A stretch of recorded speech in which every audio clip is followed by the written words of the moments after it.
ఈరోజు నాకు నిజంగా నాన్న అని పిలవడానికి ఎవరు లేరు ప్రభా. మా నాన్న నన్ను సరిగ్గా చూసుకోలేదు, లేకపోతే నన్ను ప్రేమించిన నాన్న నన్ను వెళ్ళిపోయాడు.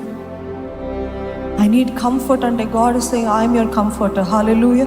మనం అందరం అనుకుంటాము పరమ తండ్రి అంటే ఎంత కోపంగా ఉంటాడో, ఎంత ఖచ్చితంగా ఉంటాడో. But if you really understand his heart, ఆయన హృదయము చాలా సున్నితమైనదండి. ఇశ్రాయేలీలు అన్నారు, మేము చూడలేము ఆయన మహిమను, మేము చూడలేము, మాకొద్దు. They made him distant from them. ఈరోజు మన పరమ తండ్రి దగ్గరికి మనం ఉన్న పాటున రావచ్చు. నమ్మిన వారు ఉంటే చేతులు ఎత్తి హల్లెలూయా చెప్తారా?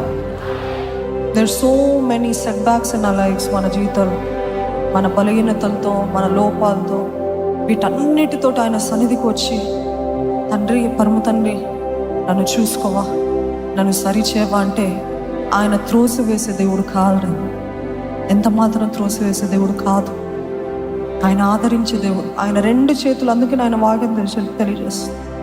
దినమెల్లనే ఆయన చేతులు చాచి ఉంచాడంట విననొల్లని ప్రజల వైపు. మనము వెళ్ళి ఆయనను గట్టిగా హత్తుకుంటే మనల్ని హత్తుకునే దేవుడు. ఈరోజు యేసయ్య దగ్గరికి, పరమ తండ్రి దగ్గరికి ఉన్న పాటను వచ్చే ఈరోజు నేనే మిమ్మల్ని ఆదరించే దేవుడు. ఎటువంటి అనుమానం లేకుండా నానాని ధైర్యంగా పిలవచ్చు. ఎటువంటి సందేహం లేకుండా నేను ఉన్న పాటను నీ దగ్గరికి వస్తున్నాను అని ఆయన దగ్గరికి వస్తున్నా. చిన్న బిడ్డలు పోలి ఆయన దగ్గరికి వచ్చినట్లయితే ఆయన త్రోసివేసే దేవుడు కాదని.